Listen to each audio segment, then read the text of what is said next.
Hey, what's up, everybody? Welcome back. Thanks for tuning in. So, I was listening to a podcast this morning and it really got me going. I was at the gym and I was listening to a podcast that was talking about discipline and sports and all these things. And it was very good, but it got me really thinking.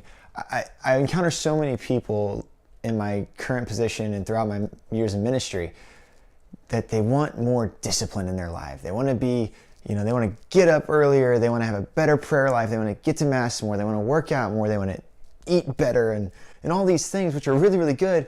And I talk to them, I'd say, that's great. Do it. Let's touch base next week and see how it's going. And then I talk to them a week later and they're like, well, I did it once. Like, all right, that's pretty good. It's pretty good. But over the years, I've kind of come to realize that a lot of the times when people struggle with discipline, they struggle with being intentionally disciplined, it's because they don't have goals.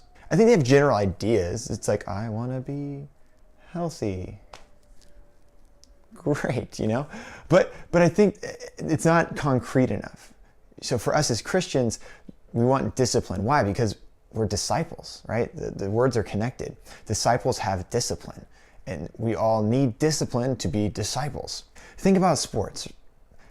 When you are playing a sport, so for me, I grew up playing a lot of sports, but primarily I played tennis, beach volleyball. And for me, I was, BC days before Christ, I was all about just destroying the other player basically to win. I wanted to win. I wanted to be the best tennis, beach volleyball player I could be. And I had specific goals. I wanted to win this tournament. I wanted to be this rank on the team. I wanted to make varsity. I wanted to play for college. I had these kind of overarching goals in my life, throughout my life. And I don't think that's weird to say. Even those people we see that are really successful at the gym, it's like, I want to lose fat. That's a very concrete goal. I want to gain muscle. That's a very concrete goal. I want to, have better endurance. I want to run a marathon. My sister ran a half marathon a few years back. She ran a few of them, and she had a specific plan. Why? Because she had a specific goal. So in the spiritual life, it's related. It's the same idea. Obviously, the main goal. What's the main goal? Well, it's to be a saint, to make it to heaven, to when we die, to encounter our Lord and our God, and to be told, well done, my good and faithful servant. You are my son, who I am well pleased.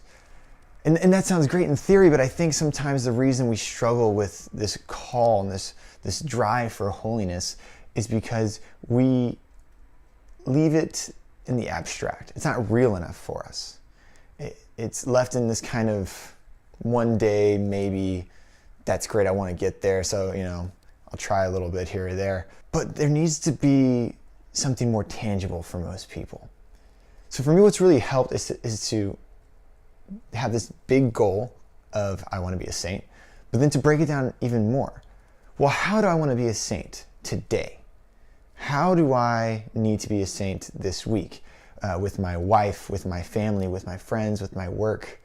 And this is actually in the spiritual life called a particular examen. What do I mean by that? It's you focus on a specific vice you want to decrease in your life, or a specific virtue you want to increase in your life. It's not overly complicated, but I think this will help. It's helped me, and I think it'll help you to be more intentional in your strive for holiness. We all need goals. You need goals in order to maintain discipline. If you don't have a goal, what's there to be disciplined in? It doesn't make sense. So yeah, the big goal is to be a saint, to make it to heaven, to live a saintly, holy life here and now. But then make smaller goals for that bigger goal. Okay, well, I want to be honest.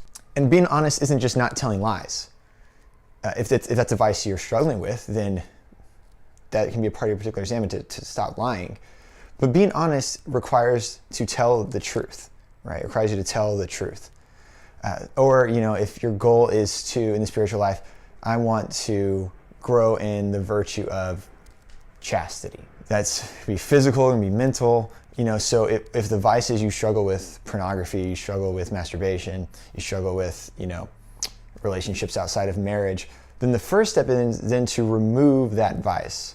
There's a lot of different ways to do it. One of the ways that I found really helpful is anytime I'm tempted with a particular vice that I'm specifically trying to work on, and I catch myself, and I'll stop. And depending on where I am, I'll stop and I'll say a Hail Mary, or a Glory Be, or an Our Father, asking for the grace to fight that temptation. I have some friends who took this so seriously that they'd be in the middle of like a conversation, and they'll just stop, and then they'll do this, and they'll say a Hail Mary, and then they just pick up the conversation wherever they left off. And at first I was like, what are you doing?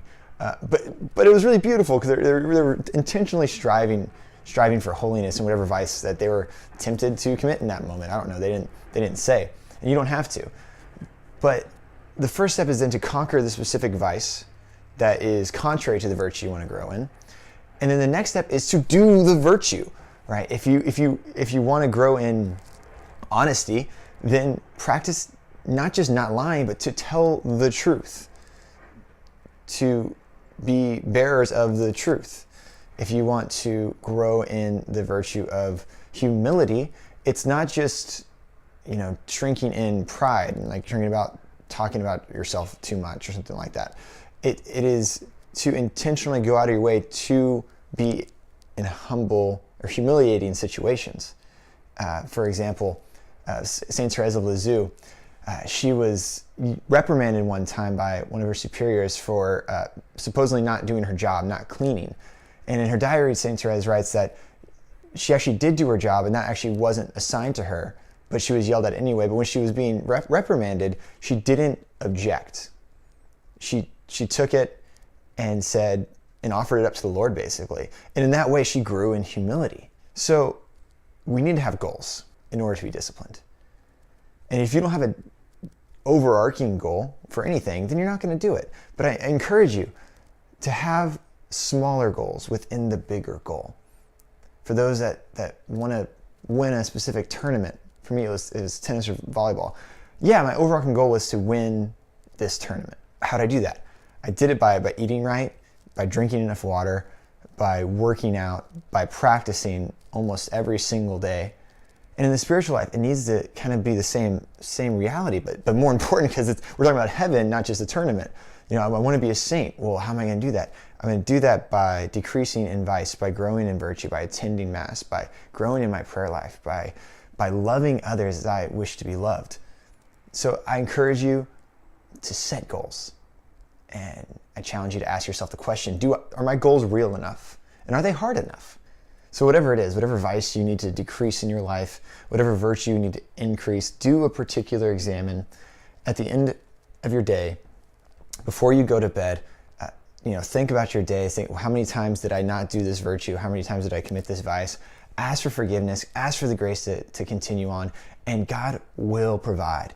He will give you the strength to overcome and to grow in virtue. I promise you. So I hope this was helpful. Please subscribe, share, comment, do your thing. Have a great day, y'all.